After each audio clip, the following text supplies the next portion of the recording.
There are moments in history that refuse to fade, stories that continue to echo across the generations, not simply because of the tragedy they carry, but because of the humanity they reveal. The sinking of the RMS Titanic in 1912 remains one of these stories. A vessel once described as unsinkable, a symbol of innovation, progress, ambition, lost to the depths of the Atlantic along with over 1,500 lives and thousands of untold stories. For more than a century, historians, filmmakers, storytellers have examined the Titanic from every imaginable angle. But tonight's guest has devoted nearly 3 decades to looking beyond the familiar narratives, beyond the grandeur, beyond the myth, and into the lives of those who historically nearly were left behind.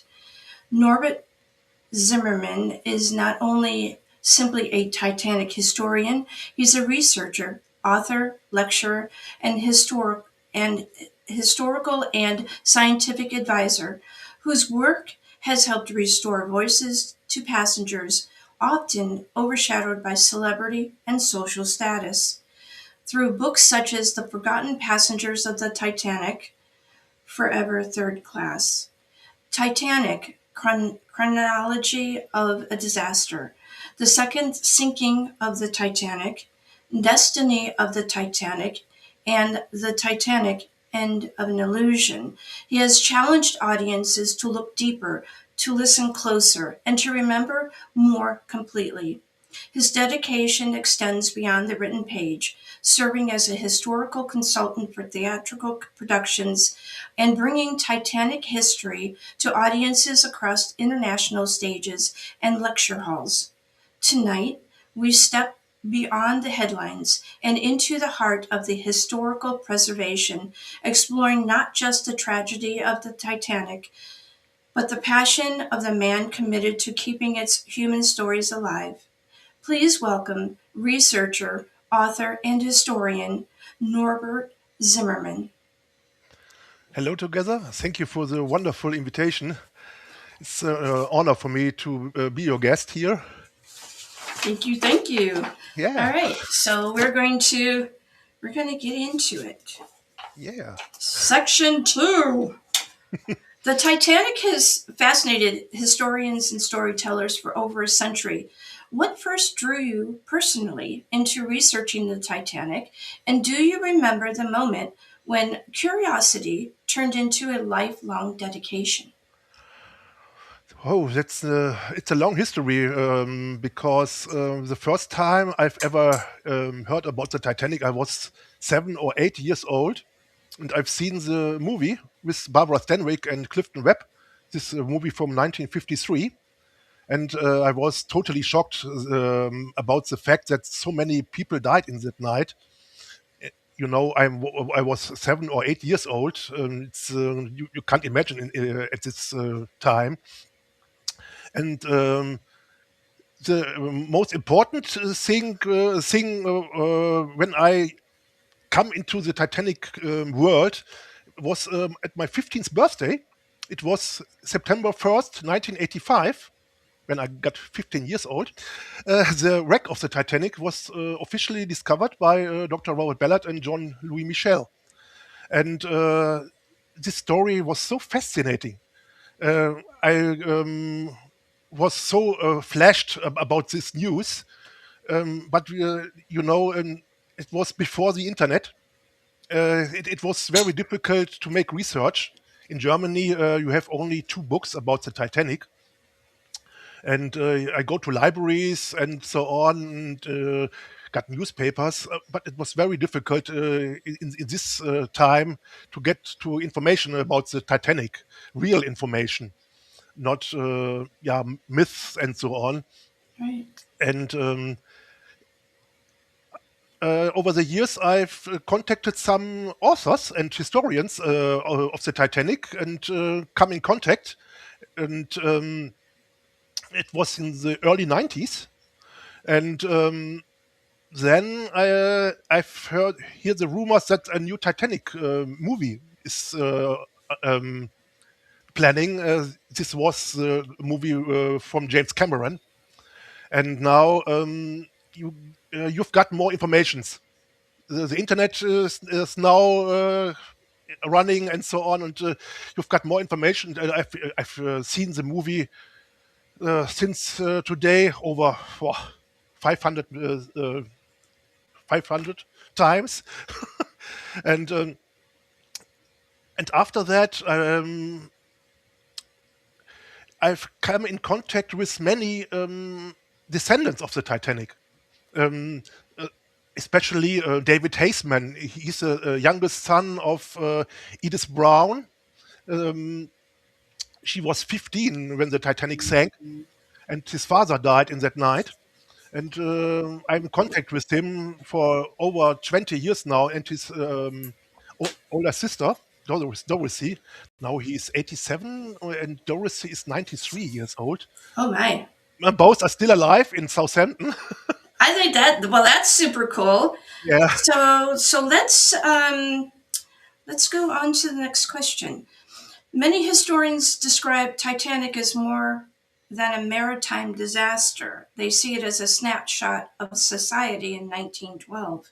When you look at Titanic, what do you first see? The ship, the people, or the structure surrounding it? All of them, I think. You can't talk about the Titanic without all of them. Um, the time when the Titanic built this era in 1912, the most people think the Titanic is unsinkable, but it wasn't. Uh, Everybody knows that. But after the disaster, um, the fascinating story is yeah, the people on board. The structure, okay, I'm not a technic freak. I'm not a rivet counter. um, I know some people in the Titanic community that they are Absolutely are. yeah, rivet counter, and With, I they're sit there. very, very Okay, okay, I know tuned the in there. But yeah, I yes, know the for you, technical dates, it's but people.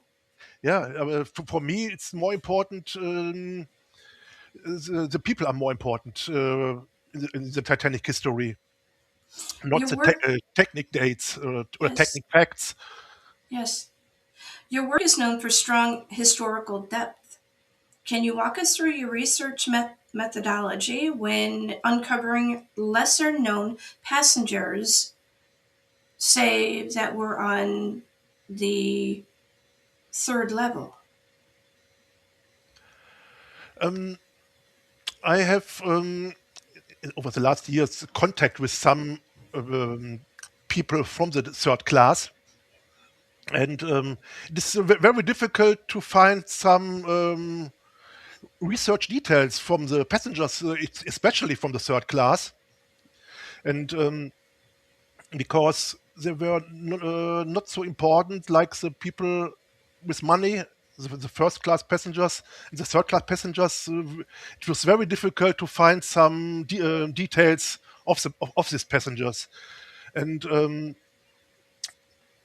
because of my news book, I have worked for the Titanic musical in it was in Osnabrück in Germany, and at the premiere there was a direct descendant of the third class passenger Katie Gilnack, a very Yes. nice woman, came to me and said, "You must write a book about the third class passengers."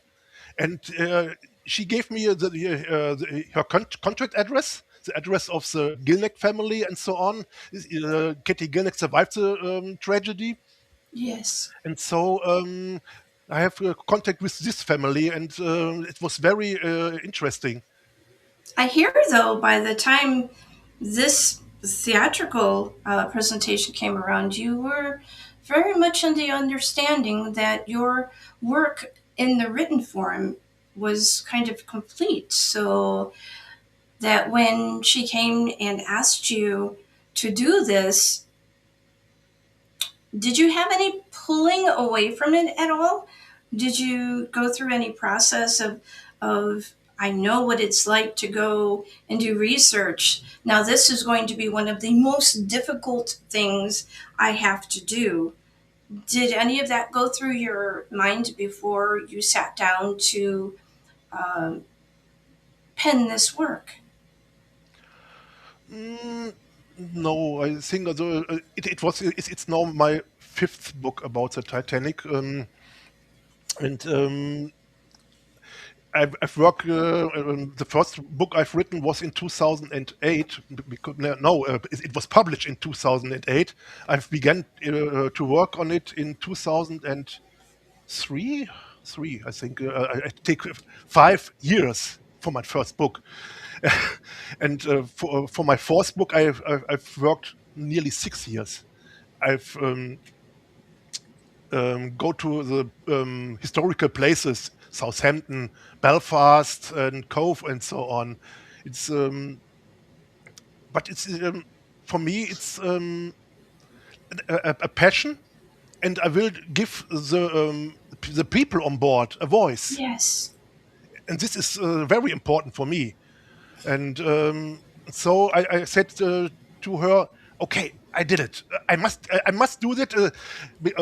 But I said 3 or 4 years ago, before I met her in this theater, my fourth book is the last Titanic book I've ever written. Yes. See? See? I'm not making this up. I know. And then, okay, I write another book. And now I said, nah, this is the last book I've written. We will see. It could be When possible that I've write another book, but sure. not in the moment. When researching events over a century old, historians often find that there are incomplete records or conflicting testimonies. How did you determine historical accuracy when sources contradict one another? That is a very good point. Because I know that in this last book, I know that you have had to have run across so many conflicts. It's, you know, the most testimonies um, are from newspapers at the time. But you have the problem. The Titanic sank in at 15th April 1912, and the first newspaper that written about the Titanic and what had happened on board was on 16th April. But the passengers of the Titanic, the survivors, are still on the Carpathia. The newspapers can't know what had Exactly. happened that night. The only Right. thing that the newspapers know was the Titanic has sank, not more. And And that so came over on a teletype. yeah, Yeah, and yeah. then the most newspapers writing, oh, Sometimes, I hear, and sometimes even now, the news goes out only on the side of how that person wants to present it. They don't necessarily give all of the just the facts. And so there were also some controversy about them not wanting to print what actually happened because it would make investors be very upset, and yes, all of this other things that were going on. So when you were going to research this last book, there were a lot of things that were only like very, very small pieces of information. And I know that you wanted to make it as inclusive as possible to give these passengers a voice so that their voice can continue. yeah, that's true. And yeah, you must fix it because you have the testimonies of the inquiries, and, but On the inquiries are only two or three third-class passengers, not more. Right. And Because many of them passed away. yeah, oh yes, Yes. only 180 from 708 survived. It's horrible, and but after the tragedy, nobody cares. Nobody cares. Um, in my book, I have the story of the Edergul 14. It was a huge group from Ireland, from a very small county in Ireland, and 14 people, and only three survived, and 11 died in the sinking. And it takes many years in Ireland to remember um, of these passengers. Do you Were have a nearly, list? they were nearly forgotten for Do you have nearly a list 90 of years. their names? Hmm? Do you have a list of their names? Yeah, it's in my book. In Do you have a copy of your book? yeah, it's here. May I would appreciate if you would read the names.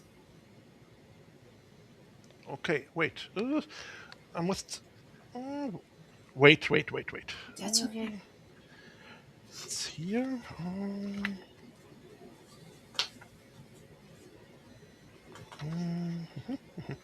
Here. Thank you. Here.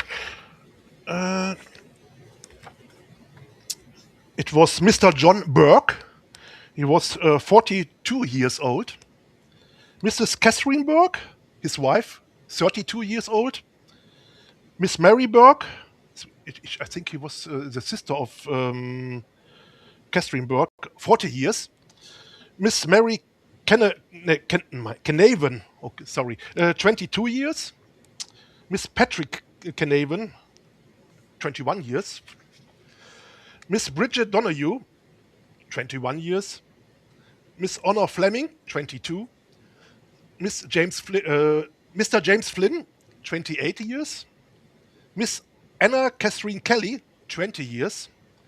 Miss Bridget Delia Mahon, 20 years.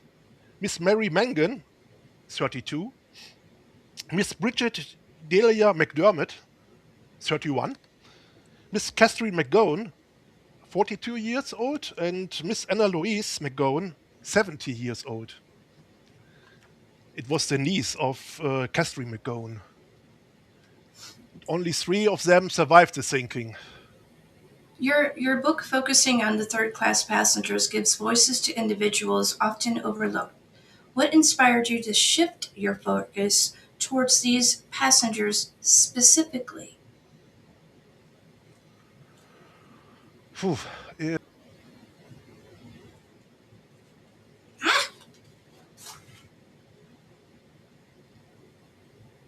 third class. And I have a third class passenger from Germany with the same surname as mine.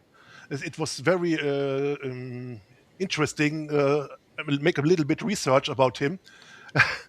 And he was unknown too in Germany. It was the first time you know the name in the community, but nobody knows the story about him. The Right. same as here in Germany, it was a German steward. We only know the name, and it was nearly 10 years ago. It was the first time that we know the date when he died. For before we only know the birth date, but not the date when he died. And some passengers, it's the same. I have here in my book some passengers, teenagers from Lebanon. They were 12 and 14 years old. It was very difficult to find some details about their story because third class. Right. Right. So, your book, Titanic Chronology of a Disaster, your chronological approach to the disaster provides audiences with a minute by minute understanding of events. Why is timeline reconstruction so critical in the study of Titanic? You have some difficult testimonies about that. Um, some survivors said this, some survivors said that.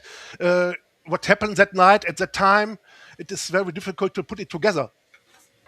And this is a problem that historians have for many, many years.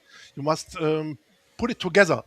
And you have the problem, the inquiries in the US and in Great Britain, some of the officers not telling the truth.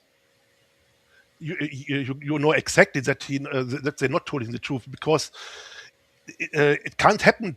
So especially Lightoller said for the inquiries, you see, it can't be possible, and it's very difficult to put it together in a timeline what had happened, and uh, a problem is the logbook is gone. No, it's very very difficult to say what really happened. You have the you have the um, I'm out. That's okay. That's The telegrams yes, to other yes, ships, and you can see, oh, this is an ice warning at that time, and so on, and you can put it together then, and this is very difficult, but it's a yes, good work. I yes. like it. Did your chronological research reveal any decision point where history might have changed if different choices had been made? Uh, the crew of the Titanic had many chances to make other choices at that entire um, journey because the bridge received so many ice warnings at that time, and you can um, drive uh, not so fast and so on. You had many chances that this tragedy not happened, but they make the decisions, and exactly that happens. What happened? Right. The concept of the Titanic experiencing a second sinking is incredibly powerful and metaphorical. What does this phrase represent historically and culturally as you wrote this book, The Second Sinking of the Titanic? Oh, this is my scandal book. I told it my scandal book because it's about the wreck discovery and what had happened after that. And you know, the salvage company of the Titanic, the RMS Titanic Incorporated, was so many times with a new background and so on, and they make some critical decisions. I must. It's very difficult to say the truth about that, um, and I've put on that book the open letter from P.H. Narjole to Robert Ballard. I was in contact with PH nearly 15 years ago, and he wrote a letter to Robert Ballard, and he said to Robert Ballard, "You've not found the Titanic. The Titanic was found 1977 from the British Navy, and you are not the researcher of the Titanic. Absolutely not." And and this open letter is nearly forgotten now. I'm so surprised when I talk to other historians, so-called historians, and speaking about the open letter, and the open letter, I've never heard about that. And I think, why? Why not? It's very important to know what P.H. Narjole has written to Robert Ballard. And this is the point in this book. And I have many problems with some peoples in the community about that. I can told you a little story. After I published this book in 2014, it's in German, 2014, the first edition of that. I have the opportunity to make a little bit publicity for the book in a online newspaper, and I put an article in online, two and I think 2 or 3 hours later, I've got a phone call from the newsletter, and they told me they put the article from the website because they received an anonymous phone call that I am a liar, that I am a cheater, and so on, and they must put it on off the website. And I have a long conversation with the chief director of the newspaper about that. And after that, they put it back on the website. Here you can see it is. It takes a point, I think. Titanic is often viewed as a symbol of human ambition, technology confidence, and vulnerability. Why do you think this story continues to resonate across generations? I think the legend and the mystery of the Titanic will never die. It's so fascinating story. You know, it was a new ship, the biggest ship in the world at that time, and they go to the maiden voyage. It's called practically unthinkable, and after 4 days, the ship sank. It is a so fascinating story. Not only for me, I think for the future generations, but we must told this story to future generations. And this is a problem. I think some of the Titanic historians, me, I'm 55. I'm a younger historian, um, and we must get it to the next generations. I'm in the BTS, the British Titanic Society, and I'm the youngest member of the committee. We must be younger, and so we must told this story to future generations. But I think we have now in Germany 4 Titanic exhibitions simultaneously, and I've visited the most of them, and I see many young people, and this gives me a little bit more hope that we can give the story to the next generations. You served as a historical and scientific advisor for the Titanic musical at theater. I'm not going to try to Uh, pronounce that. Mönchen, Osnabrück. Mönchengladbach.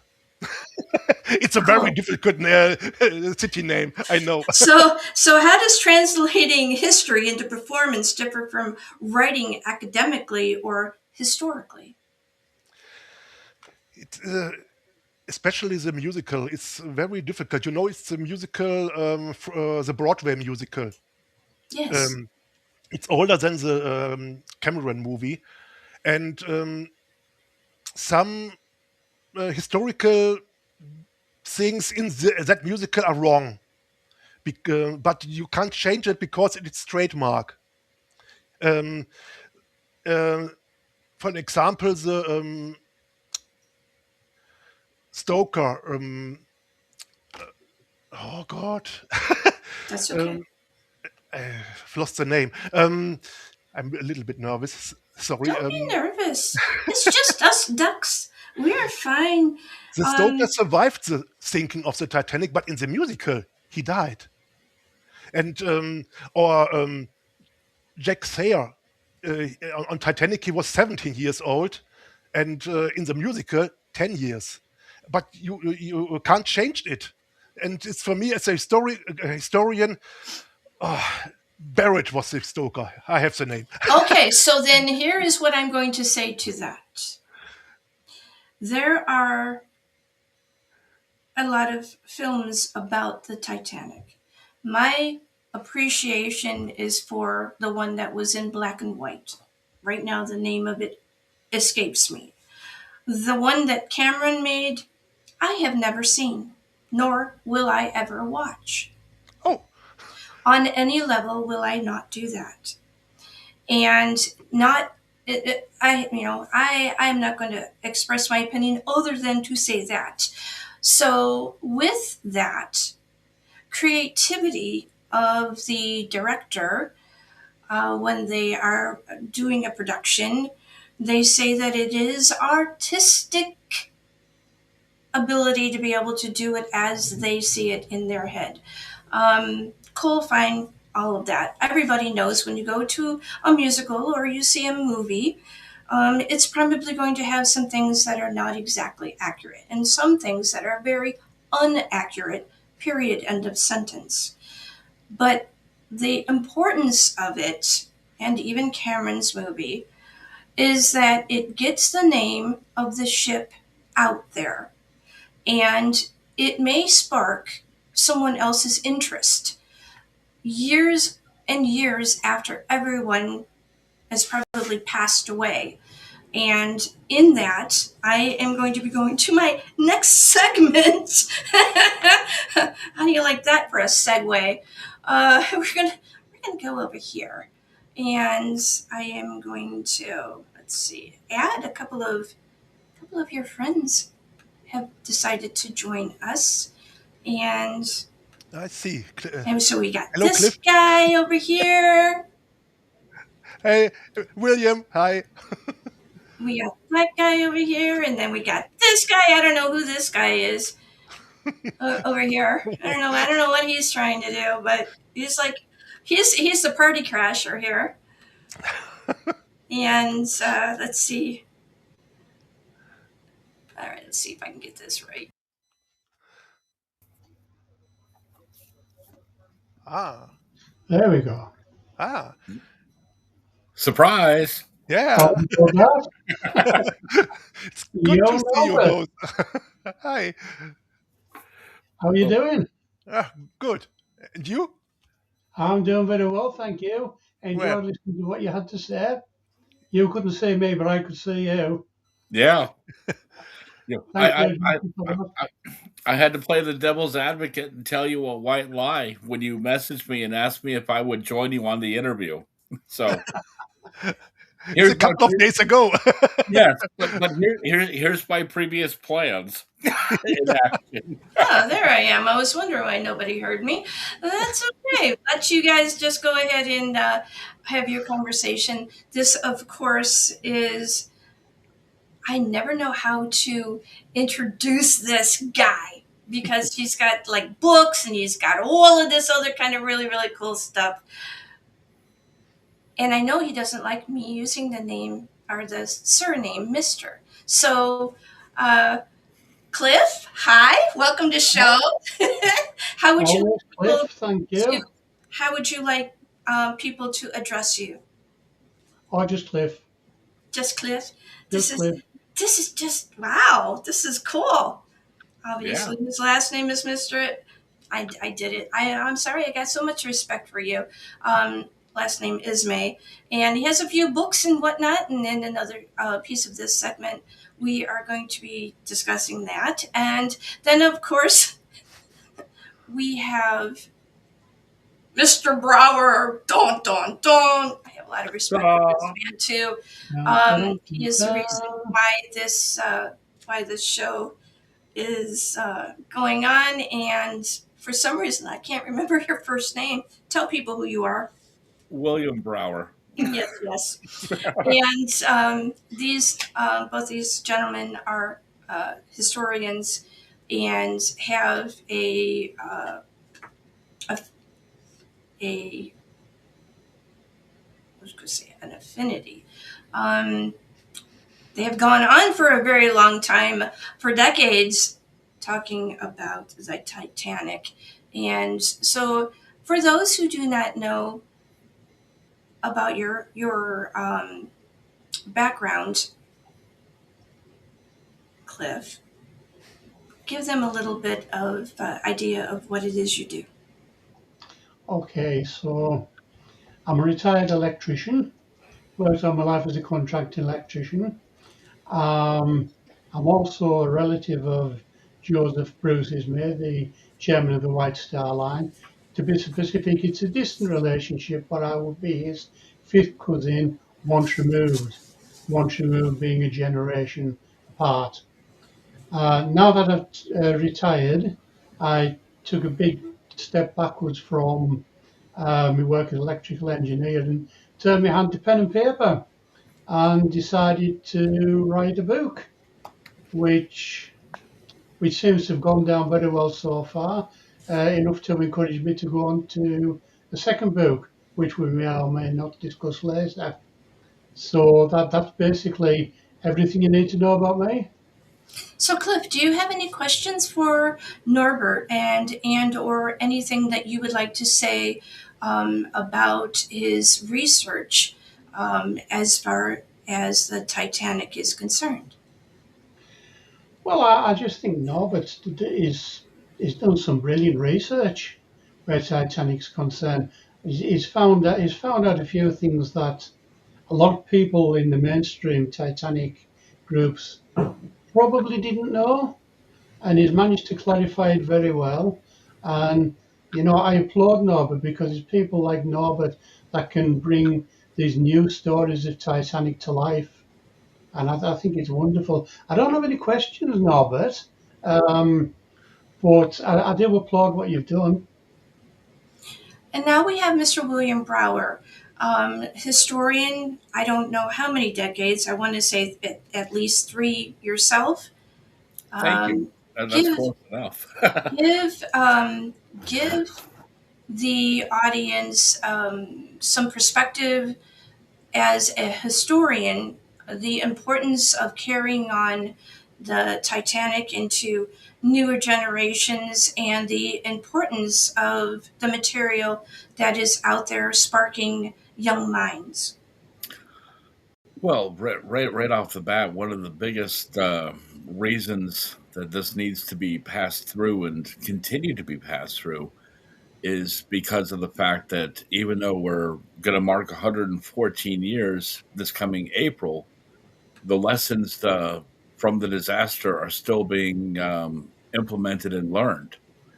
And, you know, in a lot of ways, this also gives us a chance for the next generation to reflect on the past and on the actions and everything else that have taken that even now still continue to resonate with the general public.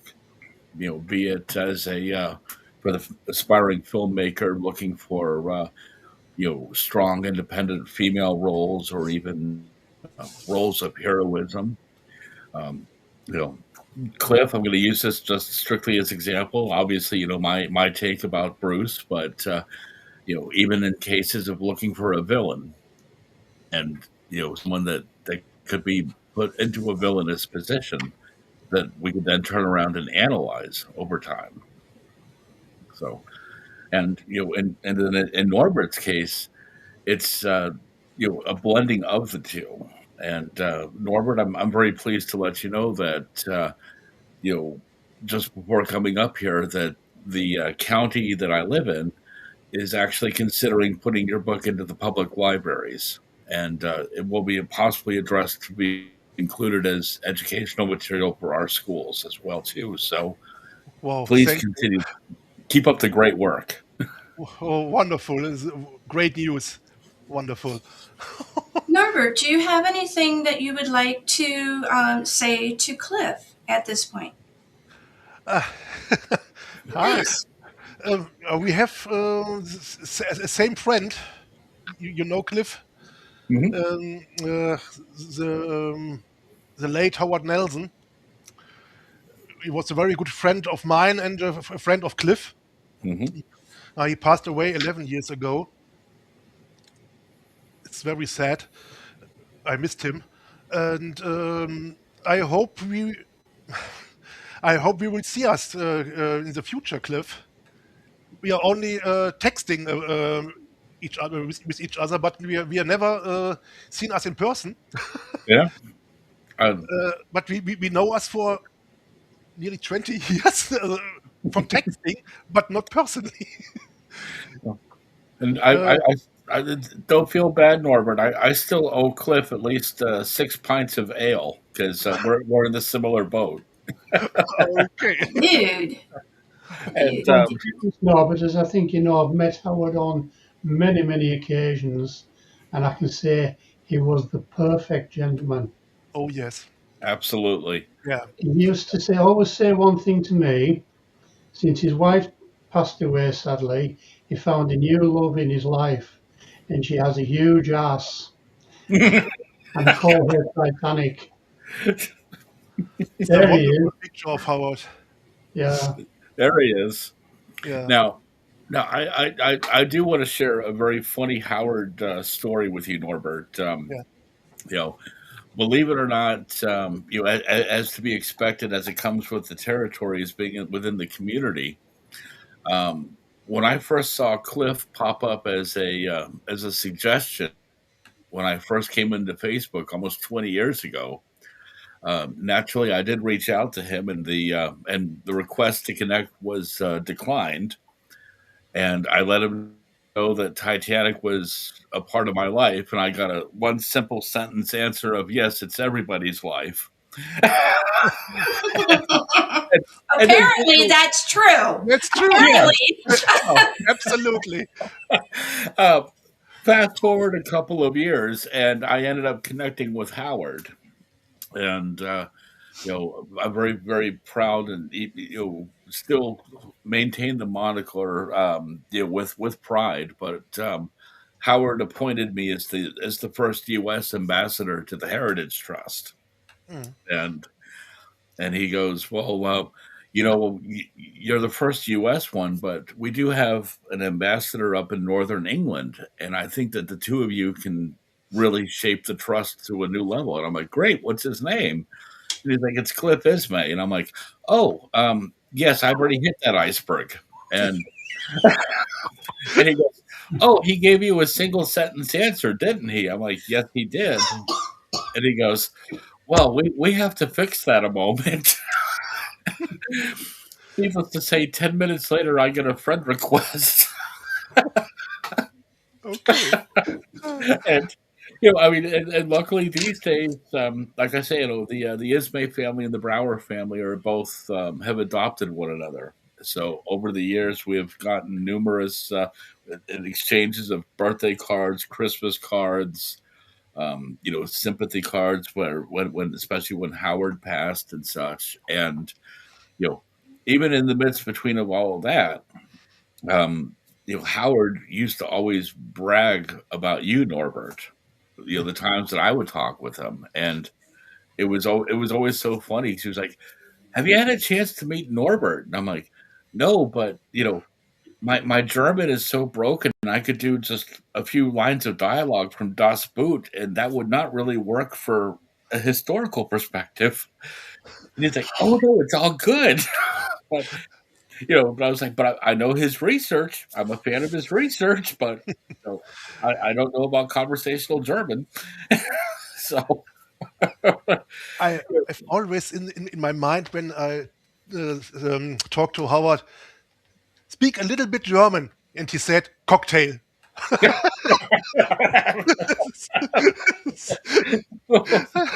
Absolutely brilliant. All right. So And he had a wonderful humor. he Wonderful. did. let's Yep. talk about this photo and the importance of it, please, Norbert. It's your show. Okay. It's Cliff and Howard, I think. Mm-hmm. Mhm. Correct. Do you know where this is taken at? No, it's No? All no. right, then, yeah, I did get this from Cliff. That was a trick question. Go ahead, Cliff. Okay. So um, that wasn't long into Howard and my friendship. Um, the backstory is I'm also a director of a museum, maritime museum in Maryport. which is the birthplace of Joseph Bruce's father, Thomas Henry Ismay. And this is at the time when we were just starting to get the museum up and running. And I spoke to Howard about it. I said, we're going to have an open day. Would you like to come up? We're going to exhibit a few things. He said, hey, brilliant, mate. How about if I bring a lot of my exhibition stuff up and we can make a mini Titanic exhibition over in Maryport? I said, hey, mate, that would be brilliant. So there he is. That's my Titanic model in the background. The and flag, but the pendants, the display board in the back, and many others that you can't actually see. They were all there, and it was a huge benefit to getting the crowds in to make the public aware, which is what it was all about, making the general public aware that we were trying to get the museum back open again. And this is just typical of what Howard used to do. If Hmm. he could help anyone at any time, just say the word and he'd be there. God, I do have another photo. I tried to make it bigger, but the program that we have here is kind of fussy. All right, don't be suspicious. Don't be suspicious. What's going on here? Would you like me to start? Yes. Anybody get? I would love an explanation. I I don't have one. can see Howard. Howard at his car. Yes. Thank you. All right, what's going on here? Yeah. So the I visited Coventry several times, Coventry in England, where Howard lived. I never visited his home. So just before my first visit to his home, I decided to use Google Maps, and I went on to Street View, and I honed into the little close where Howard lived, see if I could find any directions. And lo and behold, there was Howard leaning down into his car, getting something out. Well, I sent I sent that photograph to Howard. He almost did a Razzie. Uh, well, Well, you're not coming down until next week. How did you manage that? I said, Howard, you're on Google Maps. Smile, you're on candid camera. yeah. It wasn't happy. It wasn't a happy bear at all. That this Google camera had been But that's around his all best the side, time. though. They captured his best side. Yeah, Yeah, we get to see a whole new side of I him. think so. Yeah. It's his best side.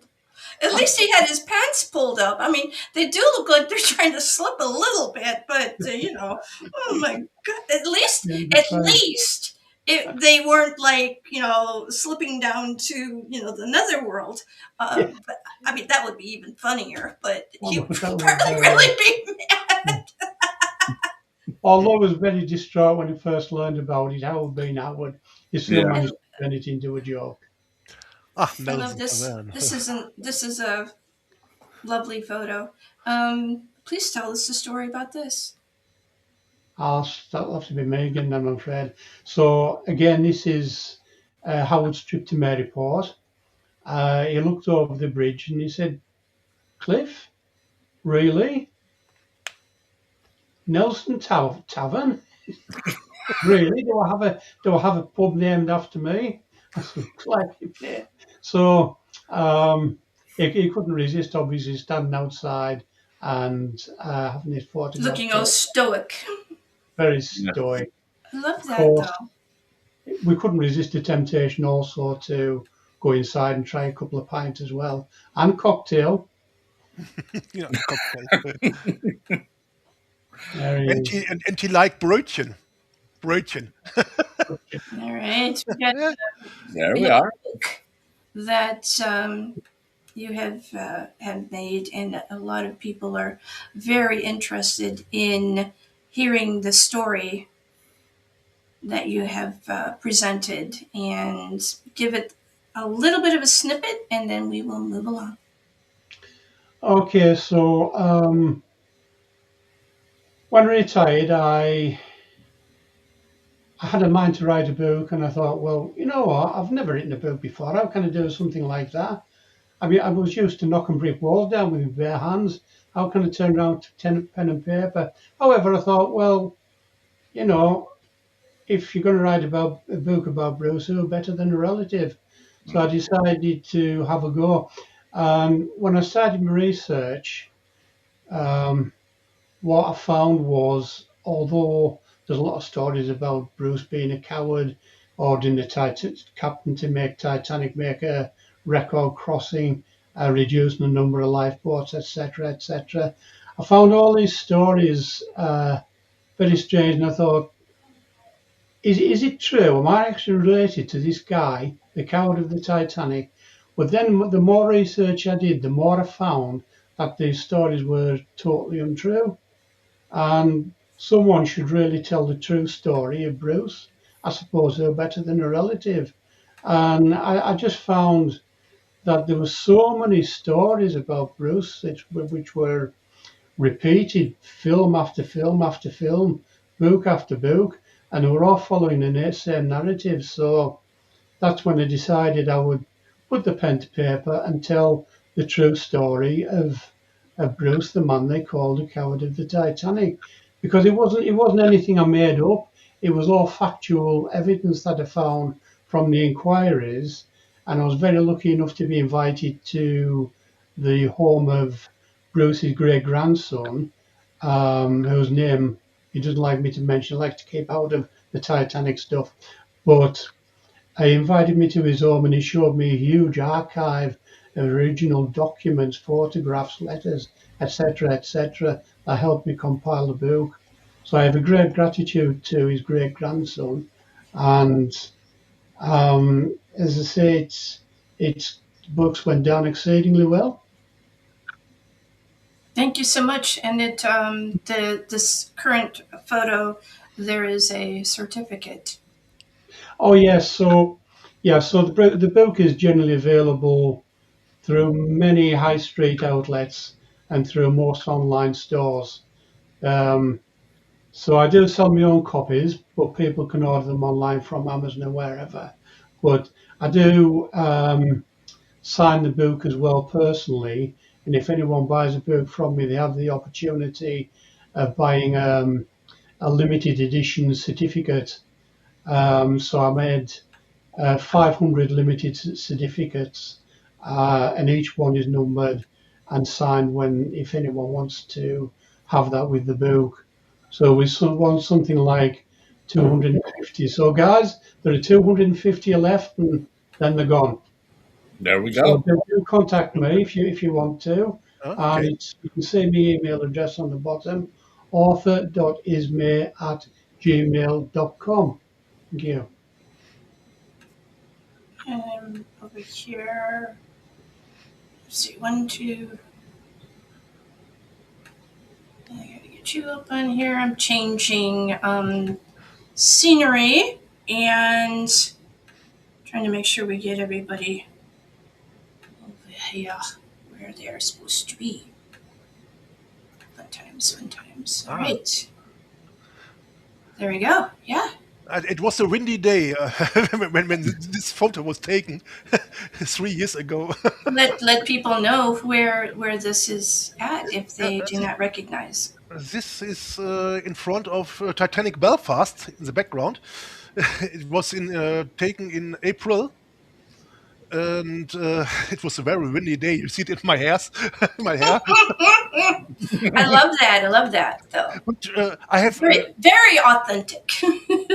I have, but 2023 was better weather than a year later when I was in Belfast the next time when the BTS convention and the convention of the Belfast Society take place.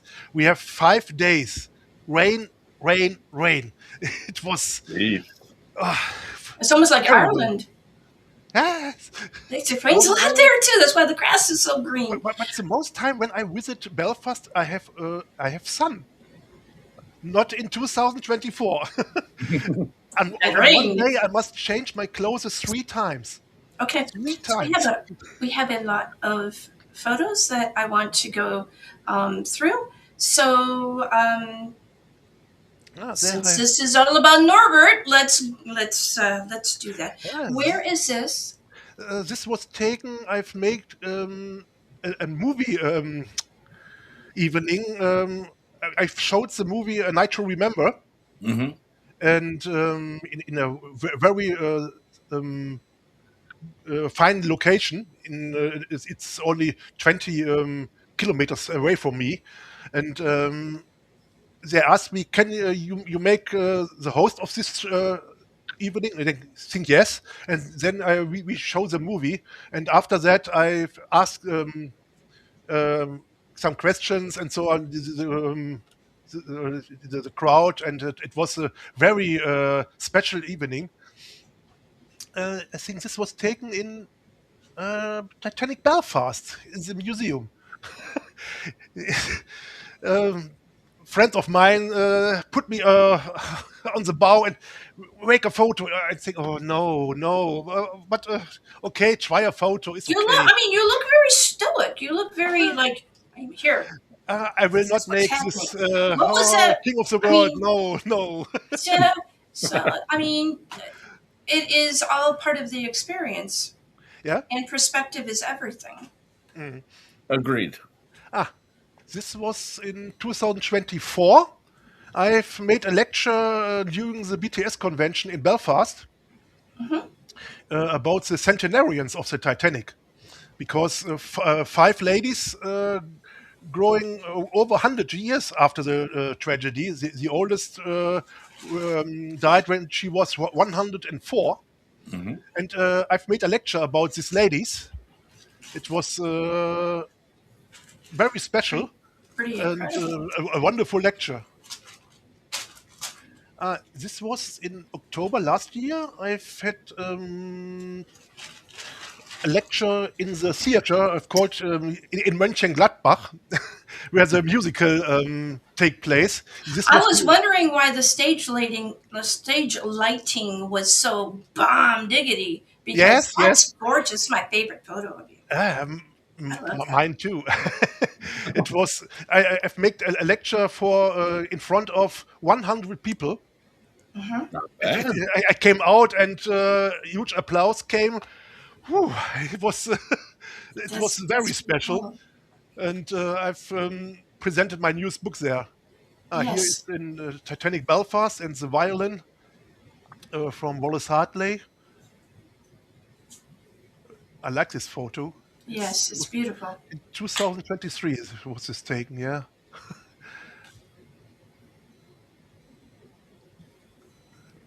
Mhm. This the movie evening, yes. And let's see. I think yes, I think we have crust, the threshold, and I'm going to bring you. I have to bring more bodies to the because here we did not know that this was going to be happening, and I didn't want you to know, so that is partially why I started here. So now we have reached the rapid fire questions for Norbert, which I did not tell you I was going to do. Coffee or tea while researching? Tea. Morning person or night owl? Hmm. Morning person. One word to describe Titanic. One word. Oh, Hmm. fascinating. Favorite oof, favorite Titanic survivor story. Oh, that's very difficult. Um, Personally, for me, because of my relationship to David Haseman, this is a story of Edith Haseman. Favorite book on maritime history besides your own.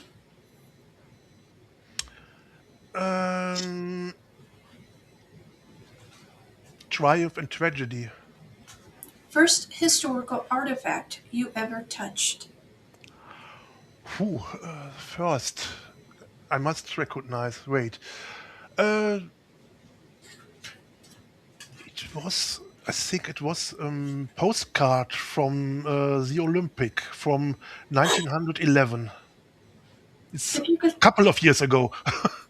if you could have dinner with one Titanic passenger, who would it be? Thomas Andrews. One historical myth you wish you could correct worldwide. Uh, um, the real discovery of the Titanic. Research desk. Is it neat or messy? Messy. Favorite decade to study besides the 1910s? Yeah, for me as a German, the 1930s. Favorite nonfiction book in the past year? Non-fiction book. I love The Lord of the Rings. Favorite city in the world for historical research? Historical research. Belfast. Favorite city in the world for. Okay, whoops. Repeat. I had something flash across my screen. Favorite type of primary source: letters, diaries, newspapers, or articles? Can you repeat? I have. Favorite primary source for your research: letters, diaries, newspaper articles.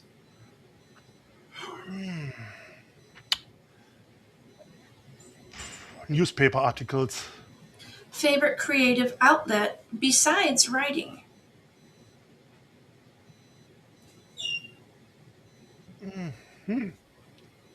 Very difficult. Um,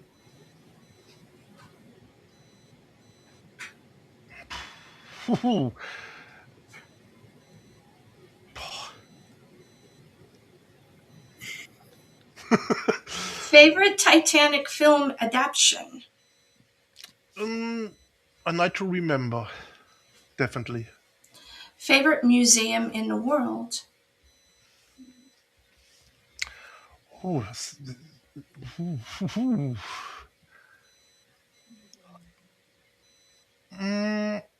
I like the Sea City Museum in Southampton very much.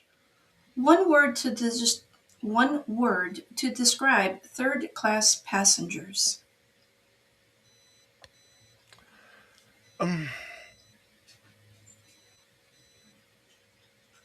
People with very much hope and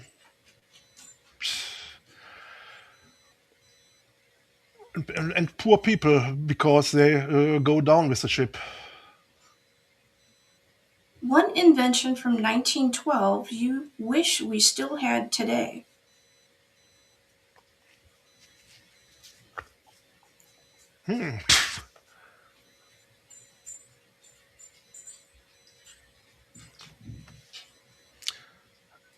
Can you repeat another one? I can. Yeah. One hobby you have that surprises people.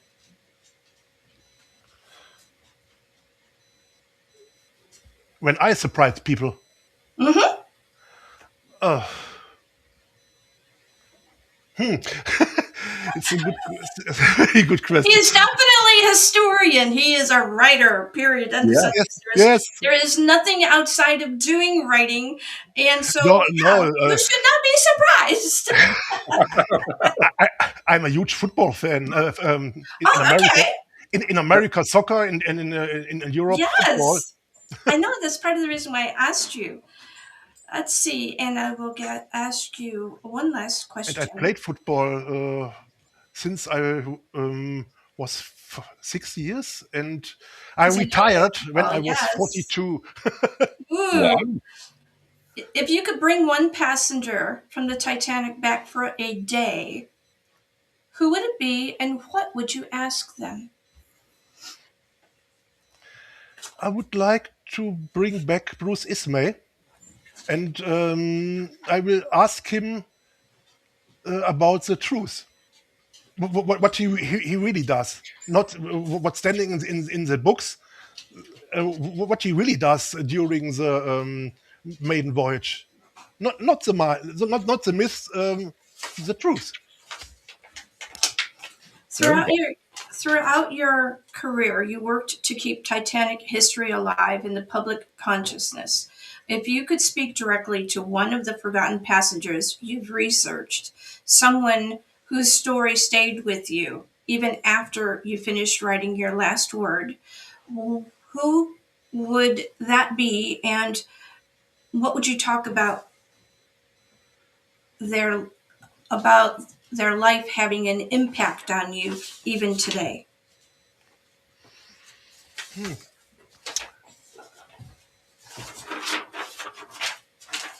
I would like to talk with some of the Goodwin family, the father or other members of the family, and because the story touched me.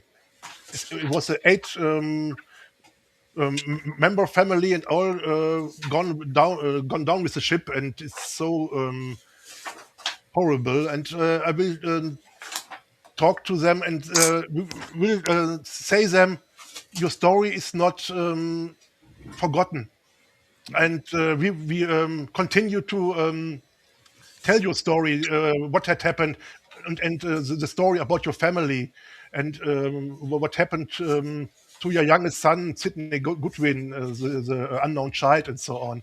And this was, I will talk to him and it said him, you are not forgotten. Your family story is not forgotten. So at this point, I would like to have closing remarks from Cliff to Norbert, and then we will go over to William and have his last remarks to you. I love the way you handle those questions. And if I'm going to be honest, a lot of the answers would have been the same that I would have given. So well done for that. But I'm really looking forward to reading your latest book. That's definitely on the to-do list. So I would say, Norbert, as a closing remark, we've been a long time getting this close, but thanks to Jackie and her podcast, we finally got to meet face to face, even if it is only over the internet. And it's been a real pleasure. Thank you. Me too. For me too.